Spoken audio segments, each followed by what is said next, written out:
Bem-vindos a mais um vídeo do canal Conhecimentos da Humanidade e hoje a gente vai falar de uma mitologia asteca dos 5 sóis. E antes da gente começar com o tema principal, eu quero lembrá-los que na descrição aqui vocês podem ver alguns links que eu vou deixar de sugestão de livros sobre mitologia geral. Não só sobre mitologia asteca que a gente vai falar hoje, mas sobre mitologia geral. Dê uma olhada. E também tem o nosso Instagram, @oficialcdh. Lá a gente posta conteúdos exclusivos, interage com a galera, coloca status e atualizações de projetos que a gente está envolvido, novos projetos, até descontos de cursos, quando um curso novo sai, o que está acontecendo com o CDH, o Instagram é o lugar, @oficialcdh, dá uma olhada lá. Então hoje a gente vai falar da origem do mundo na visão dos astecas, que foi um povo que habitou ali a região do atual México. Então é uma mitologia das Américas, de um povo que habitou aqui as Américas. Para começar, existia um deus primordial, um deus original, chamado Ometeotl, que significa energia cósmica dupla. Ele era tanto masculino quanto feminino. E essa temática, se você é novo do canal, dê uma olhada em outros vídeos, porque essa temática do duplo feminino e masculino está presente não só na psique humana, como em muitas mitologias, sempre pontuações importantes sobre isso. Então esse deus cósmico primordial tem essa dualidade em si mesmo. E aqui já vale um adendo que vai ser útil para todo o vídeo. As pronúncias, apesar de ter procurado como se pronuncia, o nome dos deuses astecas são muito diferentes, a forma de pronunciar é muito diferente do português ou de qualquer língua que a gente está acostumado minimamente. Então é muito provável que as pronúncias tenham falhas. Então eu vou falar do jeitão aqui que eu entendi que se pronuncia, mas saiba que pode ter erros por aí. Então vai pesquisar, se você quiser aprofundar nisso, tá aí uma boa vertente. Beleza? Bom, Ometeotl, ele então gera os 4 principais deuses. Entre eles está o conhecido e que a gente já citou algumas vezes aqui no canal, inclusive lá nos primórdios do canal falamos de uma pirâmide do México e tal, que é Quetzalcóatl, que é o deus da serpente emplumada, da serpente com asas. Ele é um dos principais deuses do panteão asteca, está muito associado à harmonia, ao equilíbrio e à aprendizagem. Um outro deus desses 4 iniciais mais importantes, que vai ser importante para a nossa história, é Tezcatlipoca. Ele, em oposição a Quetzalcóatl, ele vai ser um deus da destruição, da mudança e do conflito. Então é claro que entre Quetzalcóatl e Tezcatlipoca vai ter um atrito. Os deuses vão, em alguns momentos ali, brigar. Então esses 4 deuses, juntos, vão criar grande parte do que existe. Outros deuses, a flora e a fauna. E nessa época existiam habitantes, os mais próximos dos humanos, que seriam gigantes primordiais, gigantes primitivos. Eles que habitavam esse território, esse lugar todo. E faltava o sol, faltava algo para iluminar o dia. E eles decidiram que Tezcatlipoca, então, ia ocupar esse lugar. Ele ia ser o deus solar, o deus que ia iluminar tudo. E assim se inicia a primeira era do primeiro sol, que vai durar 676 anos, quando Quetzalcóatl, o deus da harmonia, acaba ficando com uma certa inveja ou incomodado com o tamanho poder de seu rival, tira ele de lá à força, joga ele no mar, nas águas, e ele se levanta como uma grande onça ou um grande jaguar, que para quem não sabe é o mesmo bicho. E aí ele reúne as outras onças para atacar os gigantes, para atacar a população que existia. E assim finaliza essa primeira era desse primeiro sol. E quem toma o lugar dele é exatamente Quetzalcóatl, que agora é o novo deus solar, é o segundo sol. A segunda era tem início. E junto com essa nova era, novos habitantes a Terra recebe. Essa nova era durou 364 anos, quando por um ato de vingança, dessa vez Tezcatlipoca mandou um grande furacão de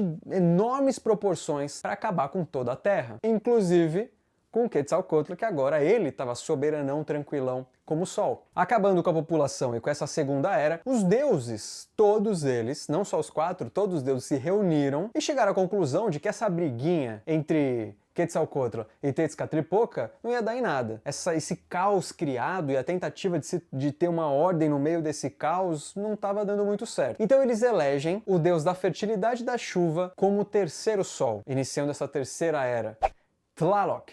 é esse deus. E ele era casado com a deusa da fertilidade, chamada Xochiquetzal. E eles estavam muito felizes, até que Tezcatlipoca, o deus, acho que a gente pode falar agora meio que do caos, rapta e seduz a deusa da fertilidade, e eles acabam ficando juntos, o que deixa o deus da chuva e da fertilidade muito bravo, muito irritado, e se nega a enviar chuva para fertilizar a terra. A população, que é uma nova população, uma terceira população, acaba implorando, pedindo, suplicando, e não só Tlaloc não escuta a humanidade, como ele não aguenta mais esses pedidos. E aí ele manda uma tempestade, mas uma tempestade de fogo, que acaba dizimando a terra, transformando tudo em cinzas. E assim, depois de 312 anos, se encerra o terceiro sol, a terceira era da humanidade. Mas olha só, Tlaloc acaba casando de novo com a deusa dos rios e das águas tranquilas, Xiaotiltliuque, e ela acaba fazendo uma aliança com Quetzalcoatl, e ela acaba se tornando o quarto sol, e inicia uma quarta era,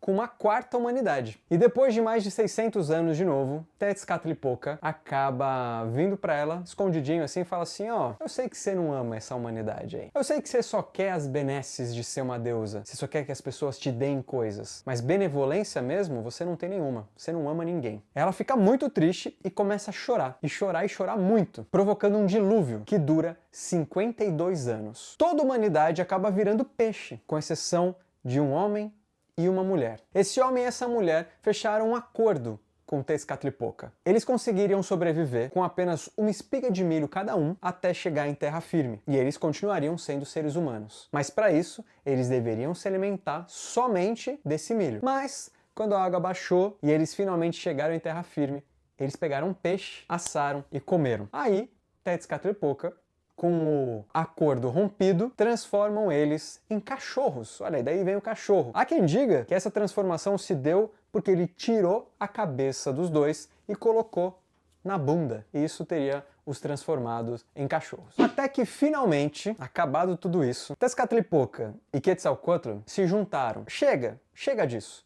A gente não está chegando em lugar nenhum nos entendendo como opostos. A gente deve se unir como complementares. Yes! Se você não sabe por que eu estou comemorando, assista todos os vídeos do canal para entender. Porque ao longo desses anos todos, uma das coisas que a gente mais fala é entender, perceber que os opostos de verdade não são opostos, eles são complementares e a gente deve unir isso dentro da gente. As mitologias trazem e falam respeito sobre nossos conteúdos, sobre nós mesmos. Então a gente deve ter uma outra visão sobre as mitologias. Você pode ter uma visão literal, se você quiser, você pode ter uma segunda compreensão, mas você pode finalmente entender as mitologias como um conhecimento que vem de dentro e foi colocado fora por algumas razões. E principalmente, esse conteúdo que foi colocado fora diz respeito ao nosso inconsciente coletivo. Ele pertence a todos nós. Então, finalmente aqui, a gente tem esses dois deuses tão diferentes se unindo. E aí, finalmente, eles descobrem que há um inimigo muito maior. Um monstro de várias bocas. Uma espécie de serpente enorme que vive nos oceanos. No mar do inconsciente, que é como geralmente representado o oceano. E aí eles juntos conseguem matar esse monstro marinho gigante. Tezcatlipoca acaba perdendo uma das pernas, mas eles finalmente conseguem acabar com essa serpente. E o que sobrou dessa serpente, a exemplo de algumas mitologias, como uma das mais antigas, que é a da Mesopotâmia, essa serpente acaba servindo de material para formar tudo que existe. De árvores a montanhas, a cavernas, a fossos, poços e assim por diante. Além da mitologia mesopotâmica, com Tiamat, que aconteceu a mesma coisa, a gente tem algo parecido lá na mitologia nórdica, quando Ymir, o grande gigante primordial, também é morto por Odin e seus irmãos, e o seu corpo também vai dar origem à Terra. É um tema que se repete. Então a gente precisa ficar atento a isso, porque é claro que isso está falando alguma coisa sobre nós. Um monstro morre e forma, de fato, a terra fértil, aquilo que faz a gente sobreviver com a união dos dois opostos, né? Com a compreensão do complemento entre diferentes pontos de vista. Bom, agora com o maior monstro da Terra destruído, inclusive formando a própria Terra, era hora de reviver os seres humanos, a humanidade. Quetzalcoatl decidiu então fazer essa nova humanidade, que inclusive somos nós, a quinta humanidade, a quinta era, dos ossos, através dos ossos dos nossos antepassados. Para isso ele vai ao submundo, conversa com o Deus do submundo, e lá ele acaba passando por certas provações, armadilhas, o Deus do submundo não quer muito. No fim das contas, ele consegue sair de lá com os ossos, joga no caldeirão os ossos triturados e os deuses oferecem sangue para misturar com eles, e daí surge a humanidade. Inclusive o laço de sangue que deve ser devolvido. Se você não sabe, os astecas faziam rituais de sacrifício humano em nome dos deuses. Não só por isso, mas pelo resto da história, porque agora a humanidade estava sem sol. Então, como escolher o novo sol depois de tudo que aconteceu? Foi feita uma espécie de escolha diferente dessa vez. O deus que quisesse ser o sol, ele teria que se jogar numa pira de fogo, e a partir disso ele viraria o sol. Dois deuses se prontificaram. Um dos deuses, inclusive filho de Tlaloc, que tinha uma certa soberba, era um deus cheio de ganância, arrogante, poderoso inclusive, e um outro deus menor,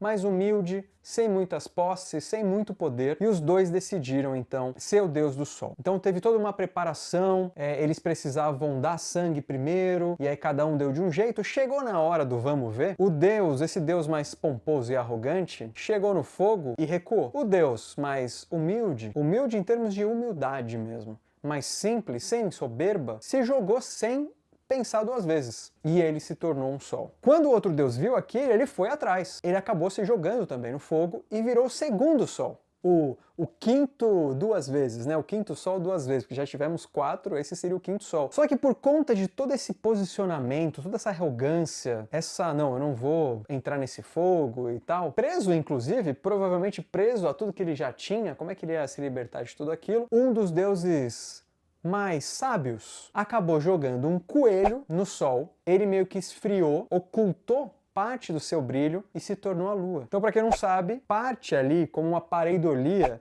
parte das crateras lunares, dá para ver um coelho ali. Há quem veja um coelho. Então esse coelho seria o coelho que foi tacado por um dos deuses astecas para diminuir o brilho do sol e tornar o sol então a lua. Então aqui olha que interessante, sol e lua são dois deuses masculinos. Bom, só que o sol não queria se mover, ele estava ali paradão, estático. E a única forma dele se mover era com sacrifício de sangue. Então os humanos doaram sangue e assim fizeram ritualisticamente ao longo do tempo para assegurar que o sol ia ter seu ciclo, que o sol ia continuar a sua jornada. E isso diz muito sobre a nossa jornada. O sol como essência, o quanto o sangue, enquanto nossa essência, enquanto primordial e vital para a gente, tem conexão com a nossa essência mais simbólica. Então aquilo de eu dou o sangue para isso, deveria ser falado com muito mais cautela e quando verdadeiramente é essencial. Então esse sol se movimentando tem a ver com o nosso sol interior se movimentando até pela nossa essência. Mas fora isso, a parte da pira, a gente pode entender isso de uma forma muito interessante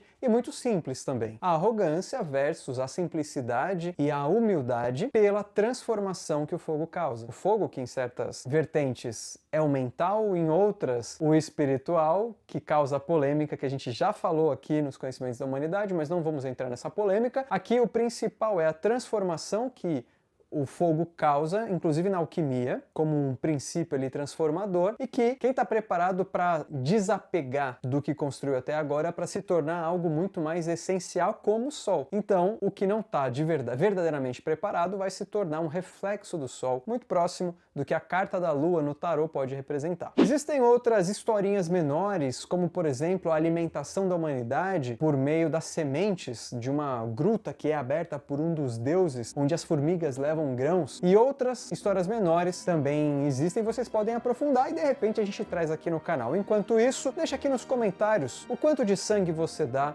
para encontrar o seu sol interior. Um beijo no seu coração e até a próxima.